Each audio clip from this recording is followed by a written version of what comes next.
Hello everyone and welcome to the final video for 2024 for my channel.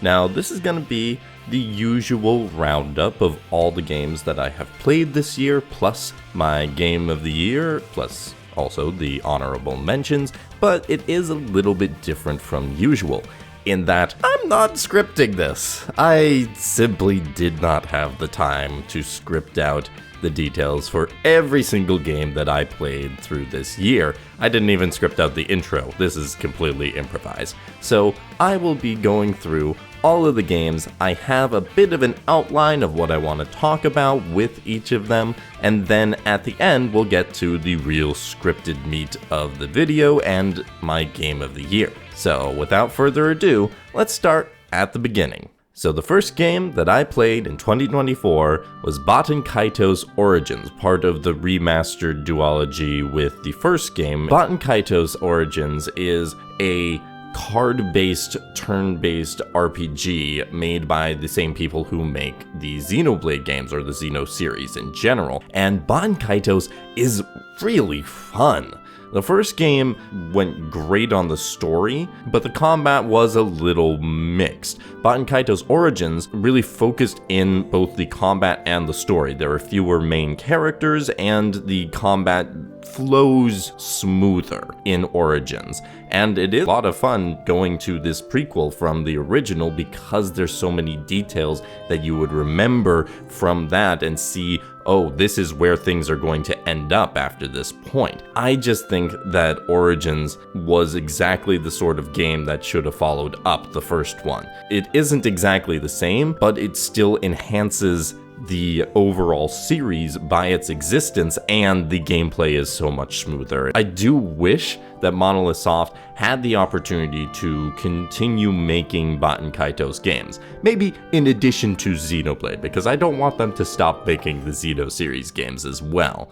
But if they could do both at the same time, I would be completely down with that. The next game I played was Cluster Truck. You're starting a level, you're trying to get to the end, and you have to jump and run on the tops of trucks. And there's lots of obstacles and other things, and you're jumping and speeding around. It's pretty much a unique platforming game, but there's also some speedrunning elements to it, akin to Neon White, which came out a few years after Cluster Truck. I didn't play it too extensively, but when I did, I had a good time with it. Penny Blood Hellhound. Now, Penny Blood is the hopefully upcoming, they've been struggling to get a publisher for the main game, spiritual successor to Shadow Hearts. And Penny Blood Hellhound is a roguelite spin-off game, kind of like Eiyuden Chronicle Rising to Eiyuden Chronicle 100 Heroes. I was given a review copy to the game, but I didn't play it much, but recently I heard that it is out of early access and at 1.0, so I may go back to it to get some more thoughts on the game as a whole. I did enjoy the time I was playing with it, but again, there's so many other games out there, it's difficult to get to every single one. Nier Automata. Stunning soundtrack and setting. The Nier games are picture perfect when it comes to setting the atmosphere in every element.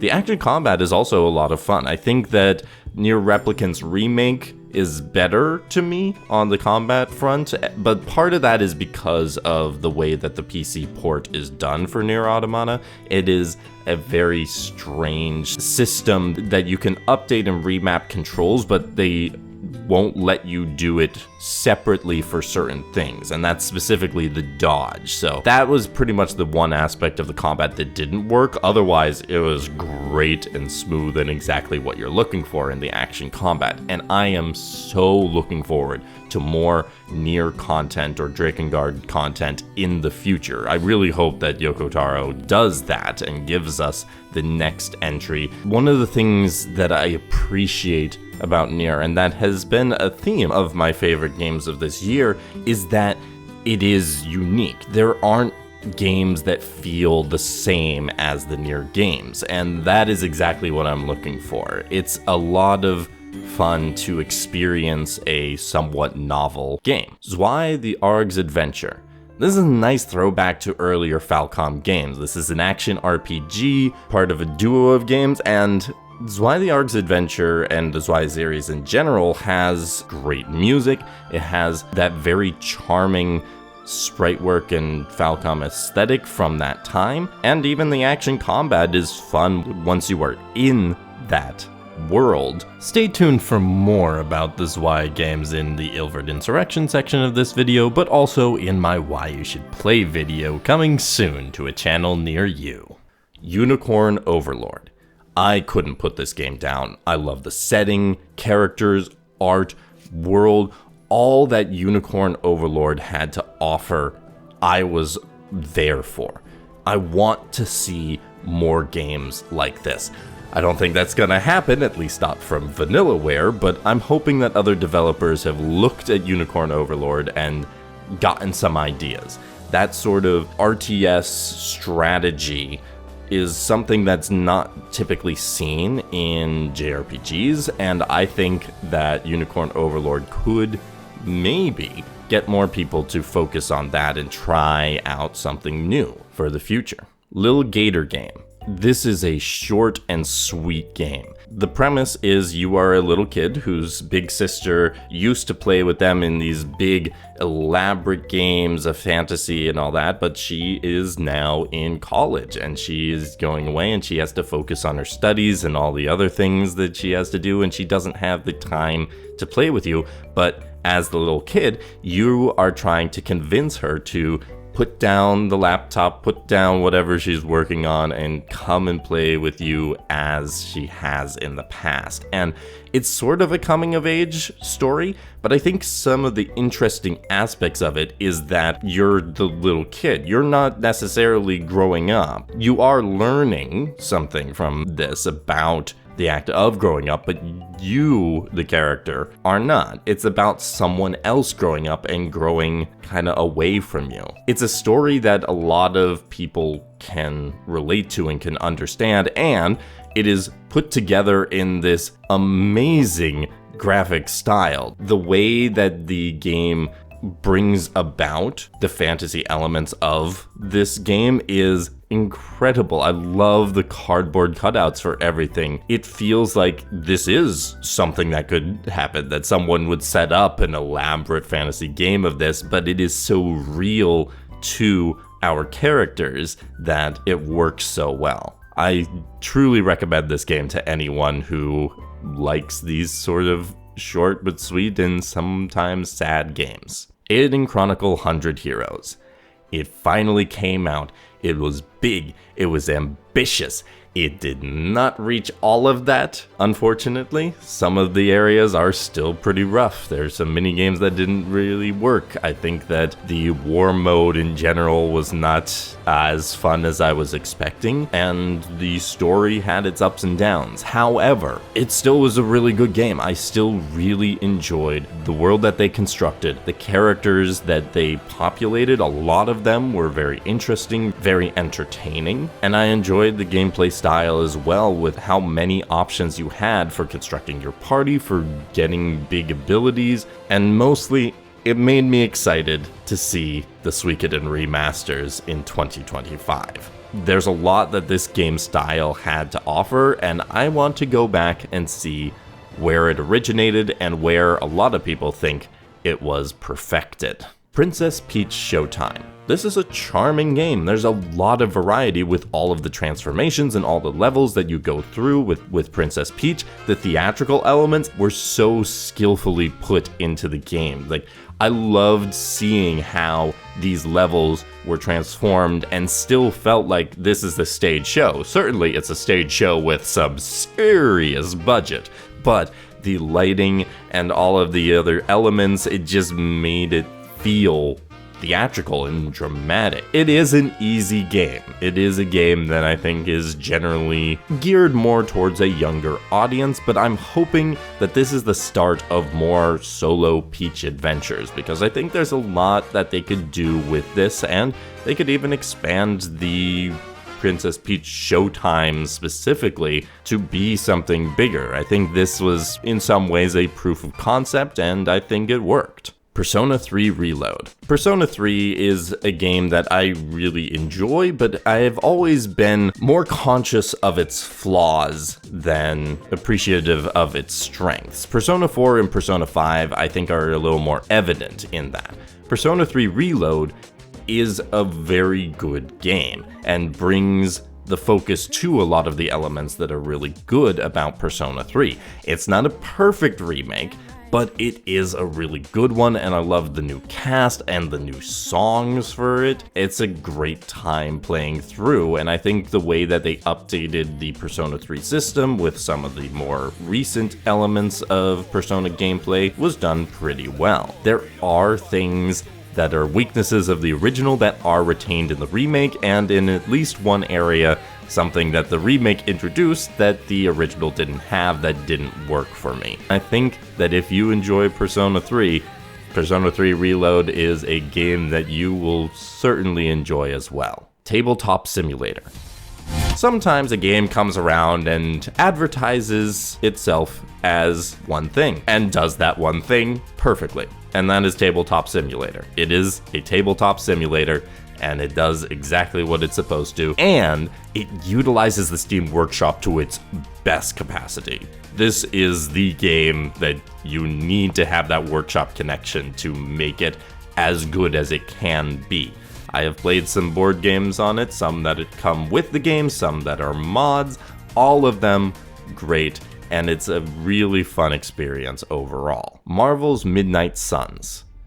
This is a slow burn game for me because I have been playing it sporadically when I have had free time, and unfortunately, 2024 is not a year where I've had a lot of free time. It's an interesting combination of deck building game and strategy, and I really enjoy the combination. I was talking about novelty earlier. This is another game that I think scratches that particular itch. I do hope to finish it someday. I am not close to finishing it based on, again, the sporadic way that I've been playing it. As a big fan of the XCOM games and someone who at least enjoys the good Marvel movies, I think that this game really works for me so far, and I'm looking forward to how it develops and complicates its combat and gameplay as the game progresses. Honkai Star Rail.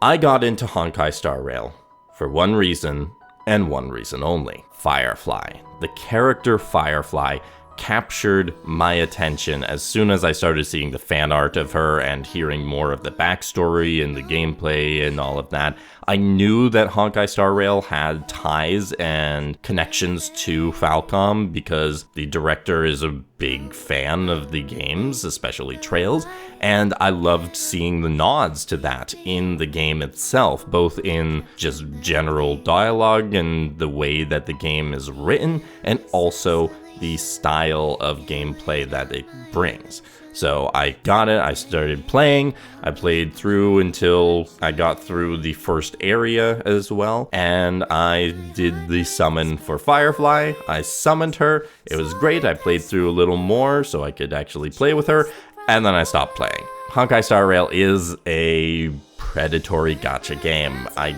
try not to invest too much time in them, but I do understand the appeal. There's a lot that I enjoyed about Honkai Star Rail. I hope the company at some point does a single-player game, a proper single-player game, because I think that could be great. I know it's not their niche, but they have the skills. They have the appeal. I just think they need the desire, and I hope someday they do. Trails Through Daybreak. Trails Through Daybreak has been a fun new addition to the Trails series. Calvard is a great location, and I look forward to seeing all these characters that we were introduced to in the first game develop and grow as people, as characters, in their bonds with each other, all of those things. This has a lovable cast, and while I don't think any of them really blew me away in the first game, I think there's the great potential for that.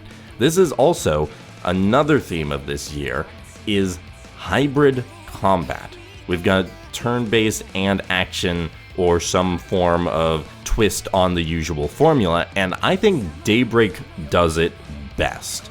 The action combat really keeps the pace going and keeps you moving along, and has the most depth of those systems. I know it's still pretty bare bones, and I think Daybreak 2 is going to make that better, but I did enjoy that aspect, as well as continuing to enhance the turn-based aspect as well.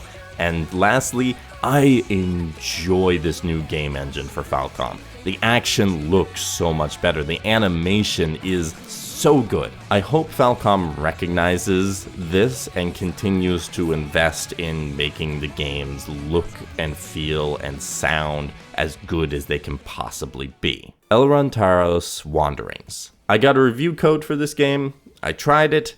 It does have potential, especially as the Rune Factory elements are brought in, but it just wasn't enough to capture my attention. I kinda dropped it pretty quickly. 100% orange juice.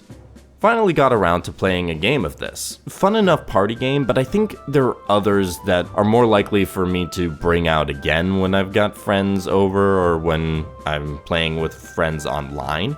I do like the sort of combat aspects and the way that there are different game modes that I actually do want to play, which is not always the case for party games, but I think there are others that are just a better time overall. A little more active, a little more focused. Knights and Bikes. This is a co-op game published by Double Fine that I played with a friend. It has some fun puzzle aspects. I really like the setting, and it is very British. The way that the relationship between the two main characters develops and grows over the course of the game. They are kids. It has some of that same energy that I saw from Lil Gator game with the growing up, learning how to move on and understand when people you love are making choices that you feel like are not what you need. Also, you have a pet goose. Visions of Mana. Visions of Mana is a game that, again, I really enjoyed. It has pretty good combat. It has an absolutely lovely art style. There's so much vibrant use of color that Visions of Mana was going to stand out for a long time. And I did very much enjoy the story. I think there are some choices in there that really work and are going to stick with me for a long time. Is it everything? Does the game sometimes undercut its serious moments with inconsistency of tone? Absolutely. But if this is what the Mana series has to offer, I hope the Mana series continues, and I do also plan to go back to some of the older games. Zwei, the Ilverd Insurrection. The Ilverd Insurrection improved on the first game in almost every way. The extra depth in both combat and in general the dimension serves the game very well when it comes to the action combat, when it comes to making the bosses more exciting, more memorable, and there's simply more detail to the world and to the characters. When the Zwei games work, they really work and make everything great. I will say the Ilverd Insurrection had a grander overall story, the characters are deeper and more developed, and all of that is brought together with some nice voice acting in English of all things. I was a teenage exocolonist. This is one of my streaming games, along with the Zwei games and Persona 3 Reload, and I was a teenage exocolonist is definitely the most unique of those choices. You make a deck that you are using in your challenges out of your life experiences, out of the narrative and important choices you make throughout the game. And that is such a clever idea. That is such a great aspect of this, is that you are building your life. It feels the closest to a life simulator I think I've ever seen, and it's set on an alien world with a lot of interesting ideas behind the politics, behind the character relationships, and the way that the characters interact with the environment on this alien world. I still have more to go in the game because it also has some time loop elements, and I'm looking forward to getting back to this and going in and getting more of that idea of what is the broader story here, because I've gone more than scratching the surface, but there are still quite a few layers to get down before I feel like I've satisfied my curiosity about this game. East 10 Nordics. The Ys series is consistent fun. I don't think there's an Ys game that I can point to and say, I didn't really have a great time with this. I have a great time anytime an Ys game comes out. Do all of them reach the same heights? No, but if you've got a baseline where the game is just enjoyable, you're in a good spot. And the new system for Ys 10 gets more than even enjoyable. It is a really fun cross-action system that I think has a lot for Falcom to develop on top of that will make this game a classic for years to come. And that's on top of the ship combat and the character interactions. Karja and Adol are a great pair. I love those two interacting and working together. However, I will say in this section that Falcom did annoy me with the whole Ys 10 Proud Nordics announcement. You couldn't have just proceeded onwards to Ys 5 Remake? Ys 10 is a fine game, and I'm glad that they're looking back on it and trying to improve it in some areas, but I just don't think that was necessary at this point. Again, it's not a completely out of the blue development, as Falcom has done this for some games in the past, like Ys 8, but that doesn't mean I need to be happy about it. But you'll hear more of my thoughts overall when we get to the 2025 Falcom video. Super Mario Party Jamboree.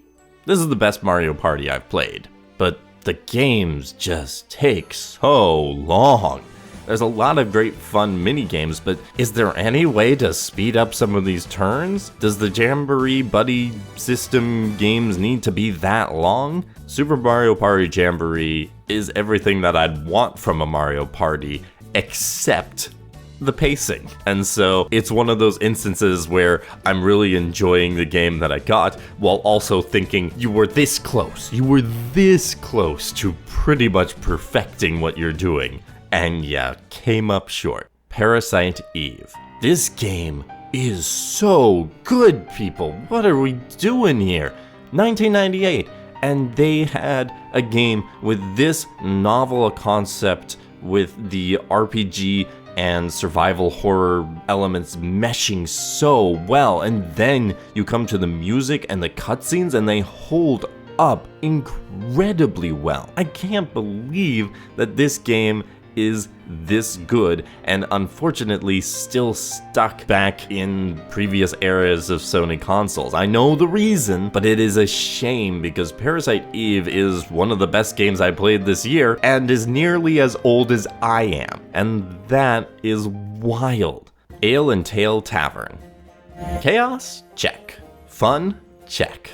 It takes time to get going, but when I played it with Nem, Juniper, and Goldie, it was a blast. There is a limit to the content that's in the game, but there's no content limit from hanging out with friends, and that's what this game really enables, is the hanging out with friends, doing all of the chaos, doing all the things, occasionally getting invaded and having to beat back the invaders while also running just a standard tavern. I enjoyed it. I hope that the game updates and increases the replayability and more things that you can do in it, but I was satisfied. I had a good time with what I played. But some of that is just the people that I played with. Metaphor ReFantazio. This is exactly what I hope for in a potential new IP. Go big or go home. It is such a breath of fresh air to have that sort of attitude come together and really work. I don't think a new IP has succeeded to this degree since Xenoblade Chronicles. And Metaphor has that charm to its world and the way that it presents it. I think there's so much more that they can do, and I really enjoyed the combat as well. Certainly there were times that it frustrated me when someone missed when they weren't supposed to, and it caused my party to wipe out, but you know, that's the challenge. That's what you gotta deal with sometime. The game was advertised as a politically deep game, and I do wish at times that it went deeper than it has, but I've been enjoying the entire ride. I'm not quite finished, but I'm looking forward to the finale as well. Fantasian Neo Dimension. I only just started it because I wanted to make sure it worked when I received the game, and I will have more to say once I finish Metaphor. Fantasian is the next game that I will be playing once I finish ReFantazio, and I'm really looking forward to the entire experience. LEGO Star Wars The Skywalker Saga. I got this game for free and I wanted to try it because I love the old LEGO games. LEGO Star Wars, the original and then the complete saga, are absolutely pitch perfect family fun games. I played it co-op with my brother and it's a great time. You really enjoy all of that, and I was looking to recapture that feeling. The Skywalker Saga just doesn't do that for me. The new way that they do the gameplay, the camera, all of that just didn't work to the same extent that I was hoping it would, and overall it just made me miss the old games, so I might go back to one of those at some point. The Case of the Golden Idol. Detective games are not usually my thing, but this is a great execution of a simple idea. You just go around, you pick up all the clues, and you place them together and tell people what happened. It is playing out in front of you. It is a straightforward premise, but there's so much ambiguity and stuff that you really have to connect. You have to make the connections between the evidence and all of that and piece it together yourself, and doing that made my brain happy. Yeah, I really enjoyed the experience, and for those who have Netflix, this is available for free through Netflix games on your phone or iPad or whatever you have to do that sort of game through. I hope someday they bring it to the Netflix PC games, but we will have to see. And the final game that I played for the first time in 2024 is my new streaming series RPG, Atelier Ryza. I just started this. I already love Ryza specifically as a character. It is so fun and spunky, kind of in that Estelle Bright sort of way, and I'm looking forward to the crafting. I really liked collecting the stuff and doing the alchemy in the initial go, and I think that that's going to be a big aspect of my enjoyment of the game moving forward, but you shall see if you tune into my streams on Twitch for the game. And yes, I will be getting to Yakuza Like a Dragon as well after that, since it did tie with Atelier Ryza, but I decided to do Ryza first because I was looking for more of a cozy vibe game for the end of the year. Now let's get to the scripted part, because I wanted to at least formulate my thoughts on my game of the year and honorable mentions in a structured way. First off, I will tell you what game will not be appearing here, and that would be Metaphor ReFantazio. Metaphor ReFantazio has been a really great play. I have enjoyed it, and it definitely would have been here, maybe even at the top, if it weren't for the fact that I haven't finished it. Games I haven't finished are ineligible for my game of the year. I'll say in my proper Metaphor video whether it would have won this award if I had actually managed to finish it before this video went up. For those that were eligible, this was a tough choice. Some years it is tough because there's a lot of good, not great games like 2021. This year was tough because there were a few great games, but no game that blew me away to the extent that, say, Xenoblade Chronicles 3 did in 2022. But make a choice I must, so make a choice I did.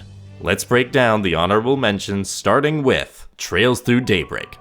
This is a really good starting game for the Calvard arc, full of characters that are both fun in the moment and intriguing in their backstories and the way they interact with their fellow characters. Improved art and action on the presentation side, backed up by fun music and stellar voice acting. The combat is a really fun blend of action and turn-based combat that focuses on keeping the pace going and utilizing the new arts and crafts in creative ways. From positioning to setting your courts to gain new abilities, there's a lot to think about both in and out of battle. The tone has also shifted somewhat to a darker mood that I think suits the setting, characters, and story well in a show of strong writing. If there is one thing that I wish Daybreak had done more though, is I wish it had played with the Trails formulaic structure more. From the first chapter, we were given a model for how every chapter would go throughout the entire game, and it never changed. Really good game, definitely excited for Daybreak 2 in February. Our next honorable mention goes to Persona 3 Reload. The original Persona 3 was far from my favorite game, but there's so much to love about that game that it's hard to expect the remake to capture all that brilliance. Reload did a pretty good job though, capturing plenty and sparking some new brilliance. The combat is in a great place for the series. I'm definitely looking forward to seeing how they top this in Persona 6. The social simulation adds a lot to keep Reload interesting in moments when the original came out lacking. Like I said before, the vocal performances are great, as are the new songs. The remastered songs are fine, and the art style is too bright for my taste, given the story the game is trying to tell, but it still has that Persona flair from the UI. Overall, Persona 3 Reload was simply a solid remake of an already great game that maintained that quality, but that was not enough to capture my Game of the Year award. Game of the Year. Atlus has had a really good year. They released 4 games this year, and while one of them was a remake, and one was their typical revamped polished port of a recent game, there were 2 original IPs that came out and wowed people. My Game of the Year for 2024 goes to one of them, and since I already eliminated the other earlier in this video, I'm proud to award that honor to Unicorn Overlord. The latest game from Vanillaware, Unicorn Overlord draws from a different sort of strategy genre roots than series like Fire Emblem and Final Fantasy Tactics. Unicorn Overlord instead looked to Ogre Battle to adapt its real-time strategy but with pauses gameplay to the modern gaming landscape. Forming your characters into units by utilizing their unique classes and sets of abilities is a joy, and watching them mow through your foes is a giddy feeling.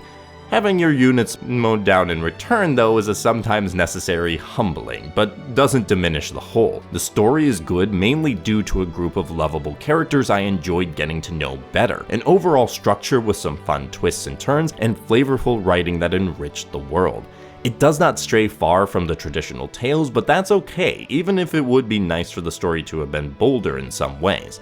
Oh, and that presentation. The art is beautiful, the voice acting superb, the music fitting for every moment of the game. All of this led to an experience that I loved from beginning to end and rarely wanted to put down throughout the journey.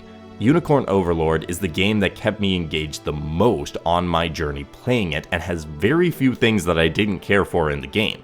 In a year with a lot of great games, Unicorn Overlord bakes and takes the cake as my Game of the Year. I wish there were more games like Unicorn Overlord in the future, but unfortunately that's not likely to happen from Vanillaware, so indie game devs, please get on that.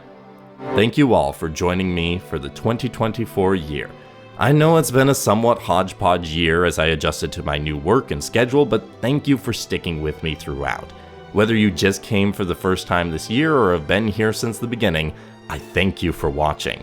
2025 is just around the corner, and just to give you a preview of my plans, I plan to work on my annual videos soon, those being my preview for 2025 games I'm looking forward to, and my overview of what Nihon Falcom's 2025 is looking like. That one is gonna be a doozy. Couple that with a metaphor video hopefully in the future, and anything else that catches my eye, and I hope to be able to offer you all a lot to enjoy this new year. Thank you all so much for everything. Have a great year, and happy gaming.